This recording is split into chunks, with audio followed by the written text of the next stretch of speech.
MQM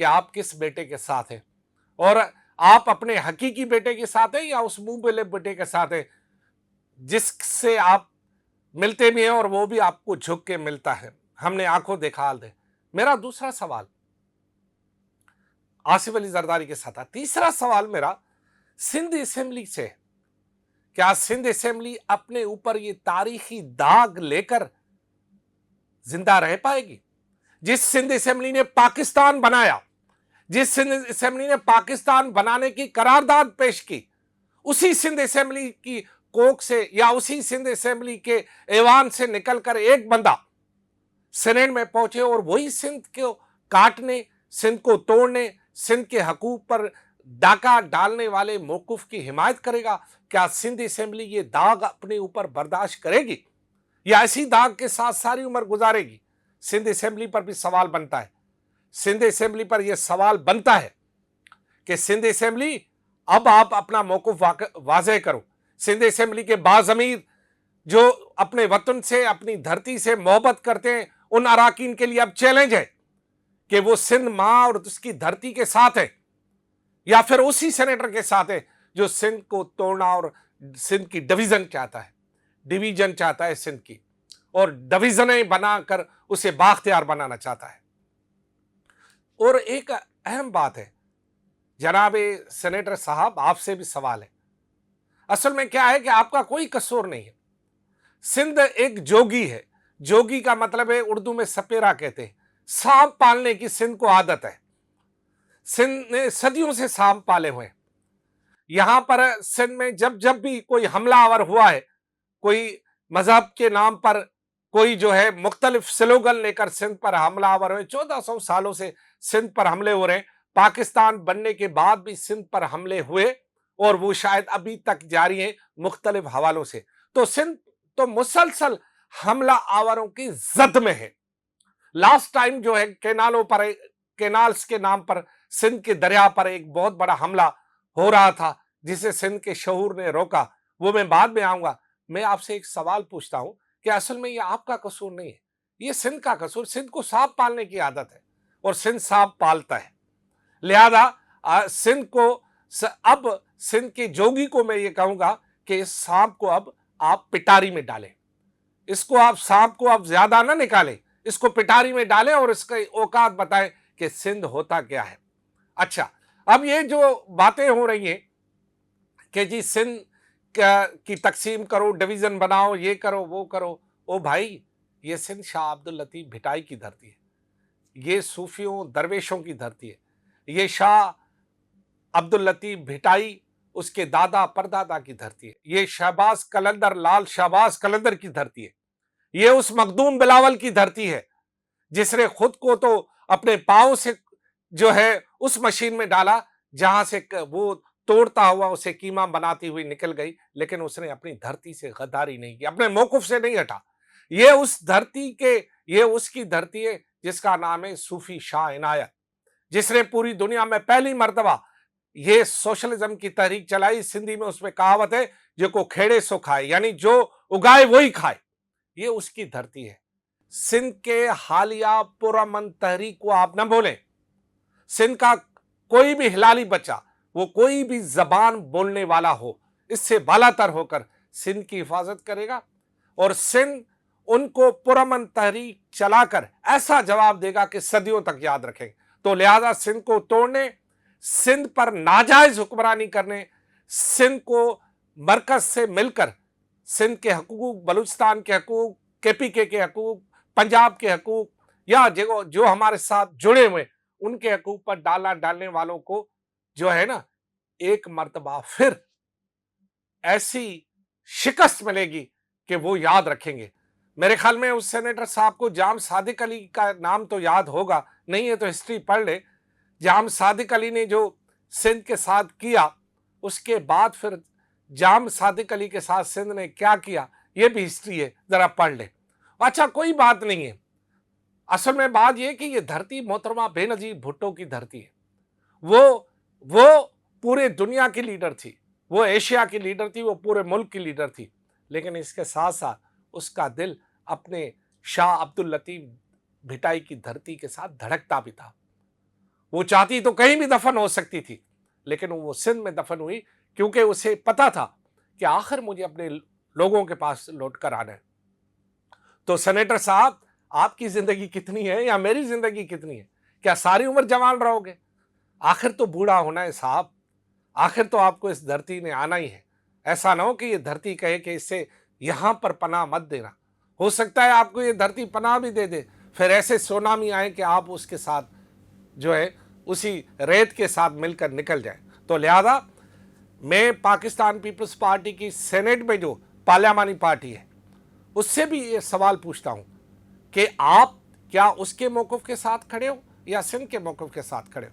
مجھے یقین ہے کہ آنے والے سینیٹ کے اجلاس میں پیپلز پارٹی کی پارلیمانی کمیٹی واضح یہ موقف اختیار کرے گی کہ سینیٹر اس سینیٹر سے جو یہ ساری چیزیں کرتا رہا ہے، جس نے ماضی میں بہت ساری چیزیں کی ہیں، اس سے اپنا تعلق توڑے اور اس کے خلاف قرارداد لائیں۔ میں سندھ اسمبلی کے شعور سے پوچھتا ہوں کہ سندھ اسمبلی تم آنے والے اجلاس میں اس بندے سے، اس شخص سے اپنا ناطہ توڑو، اس کے خلاف قرارداد لاؤ اور کہو کہ آپ سندھ کے اگر ساتھ نہیں کھڑے ہو تو سندھ آپ کے ساتھ نہیں کھڑی ہے۔ اب میں سوال پوچھتا ہوں سندھ کے شعور سے کہ سندھ کے شعور کہاں ہو؟ اتنی ساری سازشیں ہو رہی ہیں اور آپ ابھی تک بیٹھے ہو۔ ہم نے کب کہا آپ ہتھیار اٹھاؤ؟ ہم تو قلم اٹھانے کی بات کرتے ہیں۔ ہم تو کہتے ہیں کہ آپ اپنی لب کھولیں، زبان کھولیں۔ ہم تو یہی کہتے ہیں کہ آپ پرامن تحریک میں شامل ہو جائیں، آئیں، لیکن اس سے پہلے ہمیں حساب کتاب برابر کرنا ہوگا۔ سندھ اسمبلی نے اپنا حساب برابر کرنا ہوگا، سینٹ نے اپنا حساب برابر کرنا ہوگا، پیپلز پارٹی نے اپنا حساب برابر کرنا ہوگا، ایم کیو ایم نے اپنا حساب برابر کرنا ہوگا۔ آپ کو پتا ہے اس شہر میں اب کیا ہو رہا ہے؟ تمام سیاسی جماعتوں نے مل کر، میں تمام سیاسی جماعتوں کی بات کر رہا ہوں، نام لینا سے ان کی قد بڑھ جائے گا، تمام سیاسی جماعتوں نے خصوصاً اردو بولنے والوں کے ساتھ وہ حشر کیا ہے کہ اردو بولنے والا آج بائیکر بن گیا ہے۔ کسی زمانے میں اردو بولنے والے پڑھے لکھے بہت بڑے عہدوں پر آتے تھے، ہر بڑے ادارے میں بڑے عہدے پر، آپ پرویز مشرف سے لے کر بڑے بڑے نام، آپ حکیم سعید سے لے کر بڑے بڑے نام، ان کے موقف سے اختلاف ہو سکتا ہے ہمارا، لیکن وہ بڑے نام بنے تو ہیں نا، اس ملک کی سربراہی کی ہے، کیا ایسے ہی کی ہے؟ آج وہی اردو بولنے والا انہی کی سیاست کے نتیجے میں بائیکیا چلانے پر مجبور ہے۔ آج کسی بڑے عہدے پر وہ اس لیے نہیں ہے کہ وہ اتنا پڑھا لکھا نہیں ہے، اور جو پڑھا لکھا ہے وہ اب کراچی میں رہتا نہیں ہے۔ تو ہم اب بائیکر بن گئے، یا ہم جو ہے فوڈ پانڈا والے جو ہے وہ اس کے سپلائر بن گئے اردو بولنے والے؟ یہ آپ کے لیے بھی میرا سوال ہے۔ میں آپ کو ایک بات بتاؤں میرے اردو بولنے والے بھائیوں، کوئی ڈویژن بننے سے آپ کو حقوق نہیں ملیں گے، کوئی سندھ کی تقسیم سے آپ کو حقوق نہیں ملیں گے۔ حقوق ان حکمرانوں سے تب ملیں گے جب یہ سسٹم کے خلاف آپ آئیں گے۔ اصل میں ہمارے اور آپ کے حقوق پر ڈاکہ یہ سسٹم ڈال رہا ہے۔